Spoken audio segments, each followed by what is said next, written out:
Hello everyone, welcome to my channel. आज इस video में हम वेस्टर्न स्टाइल कुर्ती बनाना सीखेंगे। तो वीडियो की पूरी डिटेल्स जानने के लिए आप वीडियो के एंड तक बने रहें। इस फर्स्ट पार्ट में हम इसकी ड्राफ्टिंग सीखेंगे। चैनल को लाइक, शेयर एंड सब्सक्राइब ज़रूर से करें। आज इस वीडियो में हम वेस्टर्न स्टाइल कुर्ती बनाना सीखेंगे, जिसके लिए हमें इन सारे मेज़रमेंट की ज़रूरत होगी। पहला हमारी लेंथ होगी, जो शोल्डर से जितनी आप रखना चाहते हैं वो रख सकते हैं। सेकंड हमारी योक की लेंथ होगी। थर्ड है हमारा शोल्डर, तो इस शोल्डर से इस शोल्डर तक का आपको मेज़रमेंट लेना है। चेस्ट हमारे सबसे ऊपरा वाला पार्ट का एकदम फिक्स मेज़रमेंट लेना है। वेस्ट हमारी यहाँ से होगी, मेज़र करेंगे हम। और शोल्डर टू अपेक्स हमारा ये पॉइंट होगा, तो हमें शोल्डर से इस पॉइंट तक मेज़र करना है। अपेक्स टू अपेक्स हमारा इस तरीके से मेज़र होगा। तो इस तरीके से हमें अपेक्स पॉइंट का मेज़रमेंट लेना है। और ये हमारा शोल्डर टू अपेक्स, तो ये दोनों मेज़रमेंट कुछ इस तरीके से लिए जाएंगे। और लास्ट हमारे जो नेक की लेंथ है वो भी हमारे शोल्डर से सेंटर तक हमें लेनी है। यहाँ पर हम स्लीव फुल रख रहे हैं। स्लीव राउंड आप अपने अकॉर्डिंग लूज़ या फिक्स रख सकते हैं। ये दोनों साइड हमारे ओपन रहेंगे। सेंटर से फ्रंट में हमने शेप दी है और बैक हमारा शॉर्ट राउंड नेक होगा। तो इस तरीके से ये हमारा पैटर्न है। यहाँ पे ये वाला फैब्रिक हम यूज़ कर रहे हैं, ये हमारा मेन फैब्रिक होगा। हमारा फैब्रिक जो है डबल शेडेड में है। तो इस फैब्रिक पर हम ये कुर्ती बनाएंगे। उससे पहले हम इसका फर्मा तैयार करेंगे। तो इस तरीके से ये हमने फैब्रिक लिया है कॉटन, और इस पर हम इसकी मार्किंग करेंगे। तो सबसे पहले हमें लेंथ की मार्किंग करनी है। तो हमारे योक की लेंथ है 15 इंच, उसमें 1 इंच हम प्लस करके मार्किंग करेंगे, क्योंकि 1 इंच हमारा सिलाई में जाएगा ऊपर और नीचे की तरफ। तो जितनी भी आपकी लेंथ है आप उसमें 1 इंच प्लस करके मार्किंग करें। इसके बाद हमें जितना भी हमारा शोल्डर है उसकी मार्किंग करनी है। तो जितना भी आपका शोल्डर है उसका यहाँ पे हाफ़ करके आपको मार्किंग करनी है। यहाँ पे हमारा फुल शोल्डर 15.5 इंच है, तो यहाँ पे हम 7.75 इंच पर मार्किंग कर रहे हैं। उसके बाद 1.75 इंच हमें डाउन करना है। ये हमारा कंपल्सरी रहेगा ऑल साइज़ेस में। अगर आप इतना डाउन करते हैं तो आपके आर्म होल में किसी तरह की कोई क्रीज़ नहीं बनेगी। अब हमें नेक की तरफ से 2.5 इंच पर मार्किंग करनी है, ये भी हमारा कंपल्सरी रहेगा। अब दोनों पॉइंट्स को आपस में हम जॉइन कर देंगे। इसके बाद आर्म होल की मार्किंग करेंगे। उसके लिए हमारे पास एक फॉर्मूला है। तो जब भी आपकी चेस्ट 28 से 31.75 के बीच है, तो आपको चेस्ट को 6 से डिवाइड करके उसमें 1.75 इंच प्लस करना है। 32 से 35.75 के बीच अगर आपकी चेस्ट है, तो आपको चेस्ट को 6 से डिवाइड करके उसमें 1.5 इंच प्लस करना है। 36 से 40.75 के बीच होने पर आप चेस्ट को 6 से डिवाइड करके उसमें 1 इंच प्लस करेंगे। 41 से 45.75 के बीच है, तो आप चेस्ट को 6 से डिवाइड करके उसमें हाफ इंच प्लस करेंगे। अगर आपकी चेस्ट 46 से प्लस है, तो आपको उसमें कुछ भी प्लस नहीं करना है, ओनली आप चेस्ट को 6 से डिवाइड करेंगे, क्योंकि हमारा चेस्ट का साइज़ ही इतना ज़्यादा होगा कि वो हमारा आर्म होल कवर हो जाएगा, तो उसमें प्लस करने की ज़रूरत नहीं है। अब हम देखेंगे हमारी चेस्ट 41 इंच कौन सी लाइन में आ रही है। तो यहाँ पे 41 टू 45.75 के बीच हमारी लाइन आ रही है, तो हमें चेस्ट को 6 से डिवाइड करके उसमें 0.5 इंच हम यहाँ पे प्लस कर देंगे। ये हमारा बैक पार्ट है। तो यहाँ पे हमारी चेस्ट है 41 इंच। अभी हमें उसे 6 से डिवाइड करके उसमें 5 इंच प्लस करने पर यहाँ हमारा 7 इंच के ऊपर 2 लाइन आ रहा है। तो यहाँ पे हम मार्किंग करेंगे जहाँ से हमने शोल्डर डाउन किया है। यहाँ मार्क करने के बाद अब ये हमारी जो है चेस्ट लाइन हो गई है, तो यहाँ पर हम एक स्ट्रेट लाइन ड्रॉ करेंगे। अब हम यहाँ चेस्ट की मार्किंग करेंगे। उससे पहले हम इसमें लूजिंग ऐड करेंगे। तो वो किस तरीके से करनी है, हम अपनी चेस्ट में 3 इंच, 4 इंच, 5 इंच और 6 इंच तक लूजिंग ऐड कर सकते हैं। 3 इंच सबसे कम एंड 6 इंच सबसे ज़्यादा होगी। आप अपने कंफर्ट के अकॉर्डिंग इसमें लूजिंग ऐड कर सकते हैं। जितनी भी आप लूजिंग ऐड करेंगे वो आपको फुल चेस्ट में ऐड करनी है। यानी 41 हमारी चेस्ट है, तो यहाँ पे हम 4 इंच लूजिंग ऐड कर रहे हैं, जो ना कम और ना ज़्यादा होगी। तो यहाँ पे 41 में हम 4 इंच ऐड करेंगे, तो ये हमारा 45 हो गया। अब हम इसे 4 से डिवाइड कर देंगे। जितनी भी आपकी चेस्ट उसमें आप लूजिंग ऐड करेंगे जितनी आपको करनी है, उसके बाद आप उसे 4 से डिवाइड करेंगे। तो यहाँ पे हम 45 को 4 से डिवाइड करने पर 11.25 इंच हमारा आ गया है। उसके बाद 1 इंच हम मार्जिन का आगे की तरफ ऐड करेंगे। इसके बाद हम वेस्ट वाली लाइन पर मार्किंग करेंगे। अगर आपने चेस्ट में 3 इंच लूजिंग ऐड करी है तो वेस्ट में आप 2 इंच, 4 इंच करी है तो 3 इंच, 5 इंच करी है तो 3.5 इंच एंड 6 इंच करी है तो 4 इंच, यानी जितनी आप चेस्ट में लूजिंग ऐड करेंगे उससे कम आपको वेस्ट में लूजिंग ऐड करनी है। यहाँ पर हमारी वेस्ट 35.5 इंच है। अब 35 एंड 5 इंच में हमें 3 इंच प्लस करना है, तो 38.5 इंच हमारा हो गया है। अब इसे हम 4 से डिवाइड करेंगे, तो 4 से डिवाइड करने पर ये हमारी वेस्ट आ रही है 9.5 इंच। तो वेस्ट लाइन पे हम 9.5 इंच पर इस तरह से मार्किंग करेंगे। उसके बाद जितना हमने चेस्ट में मार्जिन लिया उतना ही वेस्ट में लेके दोनों पॉइंट्स को आपस में इस तरह से जॉइन कर देंगे। या हम एक्सेल साइज़ बना रहे हैं तो आप अपना साइज़ जो भी है वो आप बना सकते हैं। इसके बाद हम आर्म होल की मार्किंग करेंगे, तो डाउन वाले पार्ट और चेस्ट वाली लाइन पे इसका हम सेंटर करेंगे। इसके बाद जितना भी हमारा शोल्डर है पहले हम उसे मेज़र करेंगे, उसका हाफ इंच हमें सेंटर पे मार्क करना है। यानी हमारा शोल्डर यहाँ पे 7.75 इंच आ रहा है, तो यहाँ पे हाफ इंच कम हम 7.25 इंच पर मार्क करेंगे। इसके बाद नीचे भी हमें जितना शोल्डर है उससे हाफ इंच मार्क करनी है, यानी यहाँ पे भी हमें 7.25 इंच पर मार्क करना है। अब यहाँ पर हम क्रॉसिंग मार्किंग करेंगे, तो इसके लिए ये हमारा बैक वाला पार्ट है, तो जब भी 40 से कम हो तो 1 इंच और 40 से ज़्यादा हो तो 1.25 इंच, ये बैक वाले पार्ट के लिए। फ्रंट में 40 से ज़्यादा होने पर 1 इंच एंड 40 से कम चेस्ट होने पर 0.75 इंच हम मार्किंग करेंगे। यहाँ पे हमारी चेस्ट 40 से प्लस है और ये बैक वाला पार्ट है, तो हमें 1.25 इंच पर मार्किंग करनी है। अब हम इन सारे पॉइंट्स को आपस में जॉइन करेंगे। यहाँ फ्रेंच कर्व की हेल्प से हम नीचे के तीनों पॉइंट्स को बराबर मिलाएंगे और यहाँ पे एक आर्म होल की शेप ड्रॉ करेंगे। अब ऊपर वाले दोनों पॉइंट्स को भी हम इस तरह से मिलाकर शेप ड्रॉ कर लेंगे। ये हमारा बैक वाला पार्ट कंप्लीट हो गया है। अब हमें जो हमारा शोल्डर है उसका हमें सेंटर लेना है, तो जितना भी हमारा शोल्डर है उसका सबसे पहले हम यहाँ पे सेंटर लेंगे।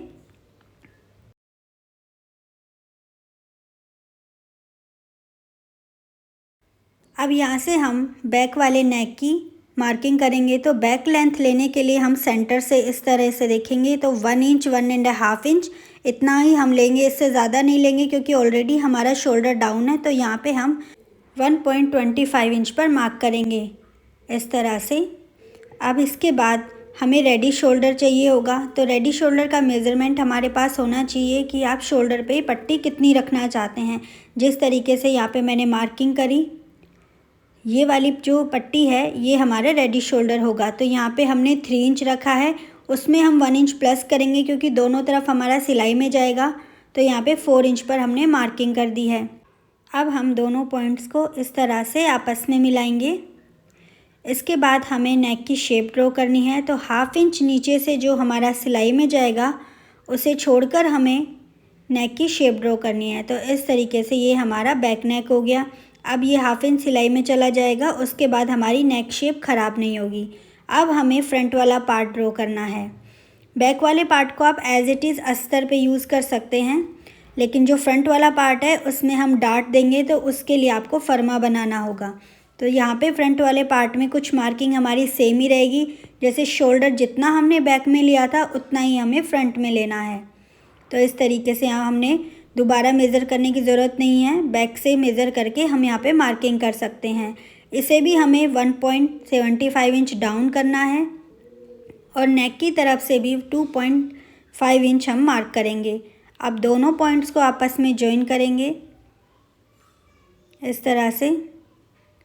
अब हमें चेस्ट वाली लाइन की मार्किंग करनी है, तो यहाँ से जो शोल्डर डाउन है वहाँ से हम बैक वाले पार्ट से मेज़र करेंगे और इस तरह से फ्रंट वाले पार्ट पे मार्किंग करेंगे। तो आपको बार बार फॉर्मूला चेक करने की ज़रूरत नहीं है, आप बैक से मेज़र करके फ्रंट वाले पार्ट को ड्रॉ कर सकते हैं। अब चेस्ट वाली जो मार्किंग है वो भी हमारी सेम रहेगी, तो इस तरीके से जितना हमने चेस्ट में लिया उतना ही यहाँ पर भी हम फ्रंट वाले पार्ट में ले लेंगे। इसके बाद 1 इंच जो मार्जिन का हमने रखा था बैक में उतना ही हमें फ्रंट में रखना है।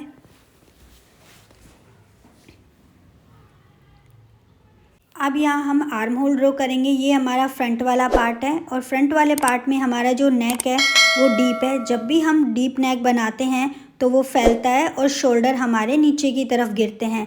तो उसके लिए हम यहाँ क्या करेंगे, ये हमारा नेक काफ़ी डीप है, तो इसके लिए हमें क्या करना होगा कि शोल्डर को हम पहले से ही कम कर देंगे, ताकि जब हम नेक डीप बनाएं तो जितना बाहर की तरफ जान रहा है वो बाहर की तरफ चला जाए और हमें एक परफेक्ट शोल्डर मिले। तो पहले ही माइनस करने पर ये हमारा एक्स्ट्रा बाहर नहीं जाएगा। अब शोल्डर माइनस करने के लिए हमें 3 मेज़रमेंट की ज़रूरत होगी। ये हमारा शोल्डर माइनस चार्ट है। पहला रेडी शोल्डर, सेकंड है हमारा नेक डीप एंड थर्ड है हमारा नेक की शेप। तो ये तीनों मेज़रमेंट हमारे पास ज़रूर होने चाहिए। तो सबसे पहला है रेडी शोल्डर। तो यहाँ हमारा रेडी शोल्डर है 3 इंच। उसके बाद नेक्स्ट हमारा नेक डीप, तो यहाँ पे हमारा नेक डीप है 8.5 इंच। उसके बाद हमारी है नेक की शेप, वो हमारी फाइनल है ही। हमारी नेक की शेप है शार्प वी। ये formula only V neck shape के लिए, अगर आप कुछ और शेप बनाना चाहते हैं तो उसके लिए अलग से फॉर्मूला होगा। अब इस चार्ट में तीनों लाइन में से हम देखेंगे हमारा जो रेडी शोल्डर है कौन सी लाइन में आ रहा है। तो फर्स्ट एंड सेकंड में हमारा रेडी शोल्डर नहीं आ रहा है। हमारा जो रेडी शोल्डर है वो है 3 इंच, तो ये सेकंड लाइन में आ रहा है। उसके बाद हम नेक डीप चेक करेंगे, तो इस लाइन में हमारा जो नेक डीप है वो है 8.5 इंच। तो तीसरे नंबर वाली लाइन में हमारा नेक डीप आ रहा है 8 to 10 के बीच में। तो जितना भी आपका नेक डीप है आप वही लाइन देखें और उसके जस्ट नीचे जो भी आ रहा है -1.75 वो हम फुल शोल्डर में से माइनस कर देंगे। तो यहाँ पे हमारा 1.75 इंच आ रहा है। नेक डीप के अकॉर्डिंग हमें सिलेक्ट करना है कि हमारा शोल्डर माइनस कितना होगा। तो यहाँ पे इन तीनों मेज़रमेंट की हमें ज़रूरत होगी ये चार्ट देखने के लिए। फुल शोल्डर में से 1.75 इंच माइनस करके मार्किंग करनी है। अगर हम दोनों लाइन में 8 आ रहा है तो जिसमें फर्स्ट में आपका नेक डीप आ रहा है वो आपको सिलेक्ट करना है, लेकिन यहाँ पे हमारा 8.5 है तो हमारा क्लियर हो रहा है कि 8 to 10 के बीच आएगा। अब हम यहाँ देखेंगे जो हमारा शोल्डर है वो हमारा 15.5 इंच है। अब इसके बाद हम इसमें से 1.75 इंच माइनस कर देंगे। तो यहाँ पे हमारा माइनस करने पर आता है 13.75 इंच। तो 13.75 इंच का यहाँ पे हमें हाफ़ करना है। तो इस तरह से हम हाफ़ करेंगे और जहाँ से हमने डाउन किया है इस तरह से स्ट्रेट रखकर यहाँ पे हम मार्किंग करेंगे और सेम उतनी ही मार्किंग हमें चेस्ट वाली लाइन पर भी करनी है। अब हम इन दोनों पॉइंट्स को आपस में जॉइन कर देंगे। अब हमें शोल्डर जो से हमने डाउन किया है और चेस्ट वाली लाइन, इन दोनों का हमें सेंटर करना है। अब अंदर की तरफ हमें 0.25 इंच पर मार्किंग करनी है। अब हमें क्रॉस मार्किंग करनी है। तो बैक में हमने 40 से प्लस होने पर 1.25 किया था। अब यहाँ पे भी हमारा 40 प्लस है, लेकिन फ्रंट में हम 1 इंच की क्रॉसिंग करेंगे, यानी जितना फ्रंट में होता है उससे 0.25 हमारा बैक में एक्स्ट्रा होता है। अब इन तीनों पॉइंट्स को आपस में इस तरह से जॉइन कर देंगे। ऊपर के दोनों पॉइंट्स भी हम आपस में जॉइन करेंगे। ये हमारा फ्रंट आर्म होल रेडी है। अब हमें ये माइनस किया हुआ शोल्डर और नेक का जो मार्किंग करी थी उसका हमें सेंटर लेना है। अब हमारा फाइनल शोल्डर ये है। अब इस सेंटर से हम सारी लेंथ की मार्किंग करेंगे। तो इसमें हमारी जितनी भी योक की लेंथ है उसमें हम +1 इंच करके यहाँ मार्किंग करेंगे। उसके बाद हमें अपेक्स पॉइंट की मार्किंग करनी है। तो 10 इंच हमारा अपेक्स पॉइंट है, उसमें हमें ½ इंच प्लस करना है। इसके बाद हमें मार्किंग करनी है नेक की लेंथ की, यानी जितनी भी आपकी नेक की लेंथ है उसमें हम यहाँ पे 0.75 इंच माइनस करके फिर मार्किंग कर रहे हैं। वो क्यों? जब भी हमारा नेक इस तरीके से वी होता है उसके बाद जब हम ½ इंच सिलाई में दबाते हैं तो ये सेंटर से बढ़कर एक्स्ट्रा हो जाता है, यानी 0.75 इंच का तो आपको एक्स्ट्रा मिलेगा ही। तो इसलिए मार्किंग करते वक्त हम पहले ही इसे कम कर देंगे। अब हमें शोल्डर से ½ इंच नीचे इस तरीके से मार्क करना है और उसके बाद हम यहाँ नेक की शेप देंगे। अभी यहाँ पे ½ इंच हमारा सिलाई में जाएगा, उसके लिए यहाँ हम मार्क कर रहे हैं। अब इन सारे पॉइंट्स को जब हम आपस में मिलाएंगे तो ये देखिए यहाँ हमारा ये एक्स्ट्रा हो गया है। अब जब हम इसे मेज़र करते हैं तो ये 9 इंच के समथिंग हमारा आ रहा है और 8.5 इंच तो हमारा ऊपर की तरफ ही रह गया। तो हाफ इंच ऊपर जब सिलाई में जाएगा तो हमें फिक्स 8.5 इंच हमारा नेक मिलेगा। अब हमें वेस्ट की मार्किंग करनी है, तो बैक से ही हमने वेस्ट को मेज़र कर लिया है और सेम उतना ही यहाँ पे हम मार्क करेंगे और उसके बाद एक्स्ट्रा 1 इंच मार्जिन का ऐड करके दोनों पॉइंट्स को आपस में मिला देंगे। नेक की जो विड्थ है वो हमें अपने आप मिल गई है। अब हमें इसमें डाट डालनी है, तो जो हमारा अपेक्स टू अपेक्स वाला मेज़रमेंट है जितना भी आपका है उसका हम यहाँ हाफ़ कर देंगे। अब हमें आर्म होल की डाट किस तरह से लेनी है, तो उसके लिए हम ये फॉर्मूला यूज़ करेंगे। जब भी आपकी चेस्ट 28 से 35.75 के बीच है तो 1.25, 36 से 44.75 के बीच है तो 1.5 इंच एंड 45 से प्लस अगर आपकी चेस्ट है तो 1.75 इंच। यहाँ पर हमारी चेस्ट सेकेंड लाइन में आ रही है 36 टू 44.75, तो हमें 1.5 इंच की डाट लेनी है।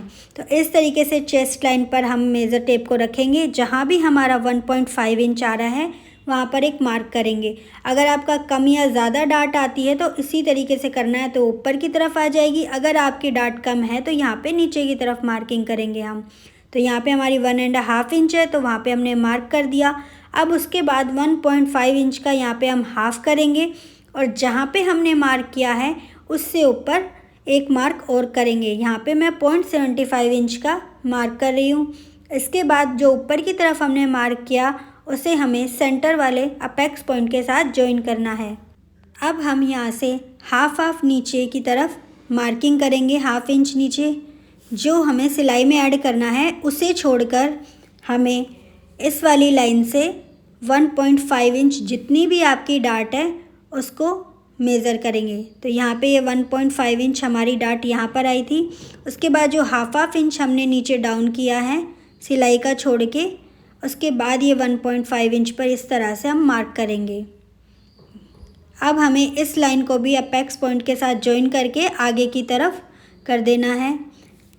ये हमारी डाट हो गई है। अब इसके बाद इन दोनों लाइन को हम मेज़र करेंगे क्योंकि हमारी दोनों लाइन बराबर होनी चाहिए। तो जहाँ भी दूसरी लाइन का मेज़रमेंट आ रहा है वहाँ पे हम इसे मार्क करेंगे।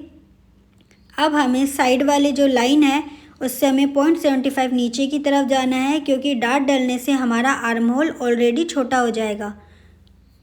तो इस तरह से 0.75 नीचे डाउन जाना कंपलसरी है। उसके बाद हम स्केल को इस तरीके से जितना तिरछा जा रहा है इससे बराबर मिलाकर सेट करेंगे और यहाँ पे जो लाइन ड्रॉ कर रहे हैं वो जितनी तिरछी जा रही है उसे जाने देंगे। उसके बाद जो मार्किंग हमने पॉइंट की करी है उसे भी इस तरीके से सेट करेंगे और साइड में जो स्केल जितना तिरछा जा रहा है उसे जाने देंगे और इस तरह से मार्किंग करेंगे। अब इन दोनों पॉइंट्स को मिलाकर एक न्यू आर्म होल की शेप देंगे। हम ये मार्किंग नॉर्मली भी कर सकते हैं अगर आपको ये स्केल से नहीं करना, लेकिन परफेक्ट करने के लिए आपको स्केल की ज़रूरत होगी। अब हमें लास्ट कुर्ती में इस तरह से ये शेप देनी है और जो नेक और योक के बीच में जो गैप है आ रहा है वो आप अपने अकॉर्डिंग रख सकते हैं।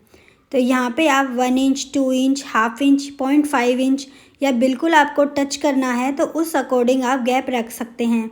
तो यहाँ पे हम 2 इंच का गैप रख रहे हैं। उसके बाद हाफ इंच हम इसमें सिलाई का ऐड करेंगे। ऊपर की तरफ हमने सिलाई का ऑलरेडी ऐड कर दिया है और नीचे वाले पार्ट में भी हम सिलाई का ऐड करेंगे। उसके बाद जो हमारी साइड वाली लाइन है उससे इस तरह से इसे स्केल से जॉइन कर देंगे और लास्ट में हम साइड से ये शेप देंगे। अब हम इसकी कटिंग करेंगे। तो सबसे पहले हमें नीचे वाली शेप से इसे कट करना है। उसके बाद हम इसे साइड से कट करेंगे। नेक की तरफ से कट करने के बाद शोल्डर कटिंग करेंगे और आर्म होल अभी हमें कट नहीं करना है, वहाँ से हम एक्स्ट्रा कट करेंगे। इसके बाद हमें जो है डाट माइनस करनी है, तो जितनी भी डाट माइनस करनी है उसे हम इस तरह से कवर कर देंगे। अब हमें एक लाइन को उठाकर दूसरी लाइन पर इस तरह से रखकर सारी डाट को अंदर की तरफ कवर करना है और उसके बाद हम इस पर अच्छे से प्रेस कर देंगे। यहाँ हमारी डाट माइनस हो गई है। अब जो न्यू आर्म होल हमने ड्रॉ किया था देखिए वो उससे परफेक्ट मैच हो रहा है। यहाँ पर हल्का कोना बन रहा है तो उसे हम फ्रेंच कर्व की हेल्प से इस तरीके से कवर कर देंगे और यहाँ पर एक शेप देंगे। शेप देने के बाद अब हम इसकी कटिंग करेंगे। इस तरह से अब हम इसकी कटिंग करेंगे। जो डार्ट हमारी है वो पूरी तरह से माइनस हो गई है, ये हमारे मेन फैब्रिक पर शो नहीं होगी। अब नीचे जो हमने शेप दी डार्ट की वजह से वहाँ कोना बन गया है, तो उसे भी हम हल्का सा कट करके यहाँ पे स्लाइड कर दे देंगे। ये हमारा फ्रंट पार्ट रेडी है और डार्ट भी हमारी पूरी तरह से माइनस हो गई है। अब जो हमारा बैक पार्ट है उसकी कटिंग करेंगे। तो बैक पार्ट की कटिंग करने से पहले हमें फ्रंट और बैक दोनों की साइड को बराबर मिलाना है इस तरह से, और साइड में जो शेप जिधर जा रही है उधर की तरफ हम इस तरीके से लाइन मार्क करेंगे। अब हम इन दोनों मार्क्स को आगे तक लेकर जाना है। इस तरह से एक लाइन ड्रॉ करनी है, जो जितनी जिधर की तरफ जा रही है उसे उधर की तरफ ही जाने दे।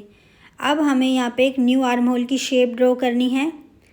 तो इस तरह से जो लाइन हमने क्रॉसिंग दी है उस पर इस तरीके से इसे जॉइन कर देंगे।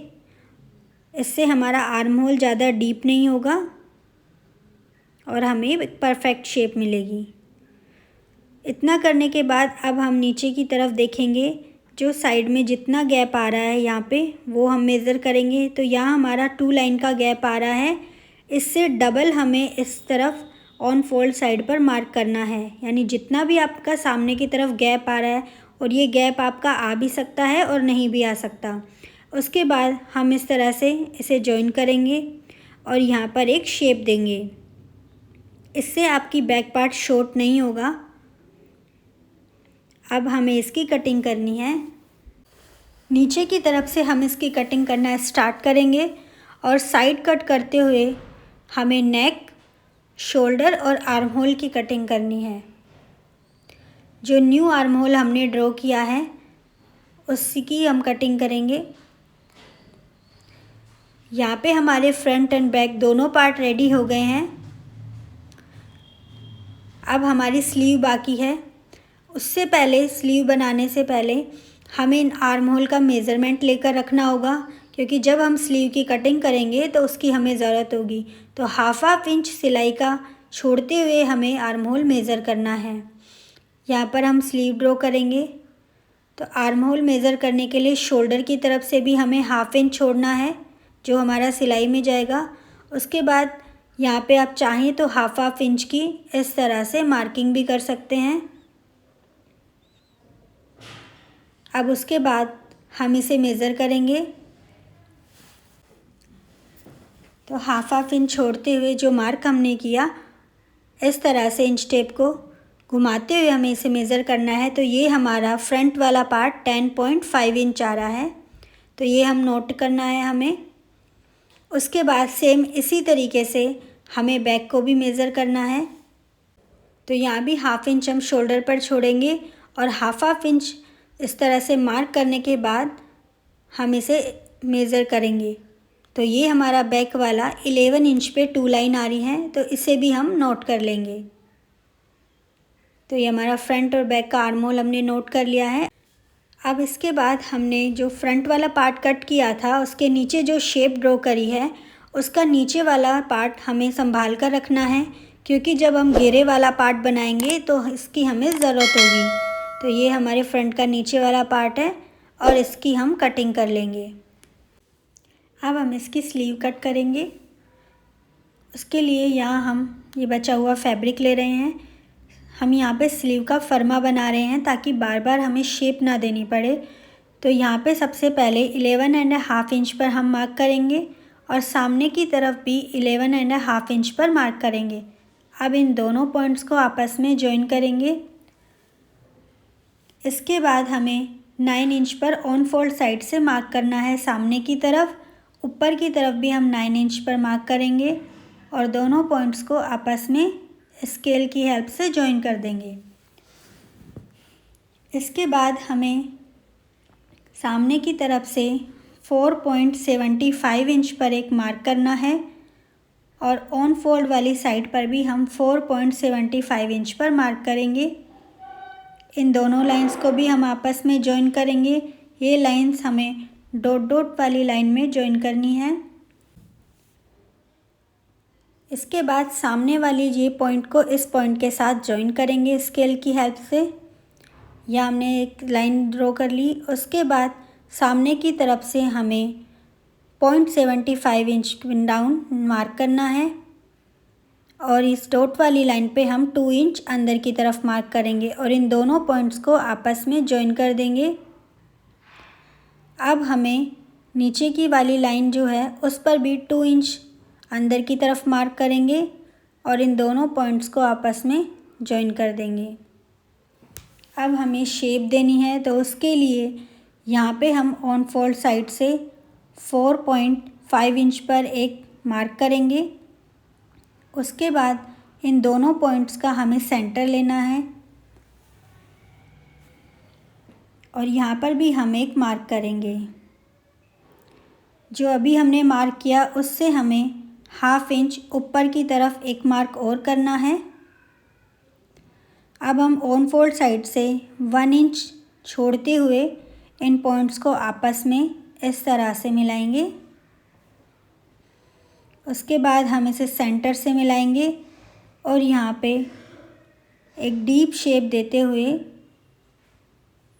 नीचे वाले पॉइंट से इसे जॉइन कर देंगे। तो इस तरह से हमें एक डीप शेप देनी है। ये स्लीव फ्रंट एंड बैक दोनों पार्ट्स हैं हमारे। अब जब हमारा आर्म होल कम होगा तो यहाँ तक हमारी स्लीव जॉइन हो जाएगी और अगर हमारा आर्म होल ज़्यादा है तो ये स्लीव यहाँ तक हमारी जॉइन हो जाएगी और उस हिसाब से हमें डेप्थ मिल जाएगी। तो हर साइज़ में हम इसे यूज़ कर सकते हैं। अब हम इसकी कटिंग करेंगे। यहाँ हमारी स्लीव कट होकर रेडी है। इसी को यूज़ करके हम मेन फैब्रिक पर स्लीव की कटिंग करेंगे। यहाँ हमारे तीनों फर्मा रेडी हैं और नीचे का घेर जो है किस तरीके से कट करना है वो हम सेकंड पार्ट में देखेंगे। अब हम इसको रखकर कटिंग करेंगे। तो ये हमारे मेन फैब्रिक का अस्तर वाला पार्ट है। तो सबसे पहले हम अस्तर कट करेंगे और ये हमारा मेन फैब्रिक है। तो अस्तर तो हमें कट टू कट करना है, लेकिन जो मेन फैब्रिक कट करेंगे वो हमें एक्स्ट्रा कट करना है। इस तरह से अस्तर को अनफोल्ड करके हम पैटर्न को रखेंगे और बराबर इसके कटिंग कर लेंगे। सेम फ्रंट पार्ट को भी इसी तरीके से हम कट करेंगे। उसके बाद अस्तर को मेन फैब्रिक पर अपने डिज़ाइन के अकॉर्डिंग सेट करके अस्तर से 1/2 इंच या 1 इंच एक्स्ट्रा हम इसकी कटिंग करेंगे। इसके आगे की डिटेल्स हमने सेकंड पार्ट में दी है जिसमें हमने इस कुर्ती की स्टिचिंग करना बताया है। तो सेकंड पार्ट ज़रूर देखें। Thanks for watching.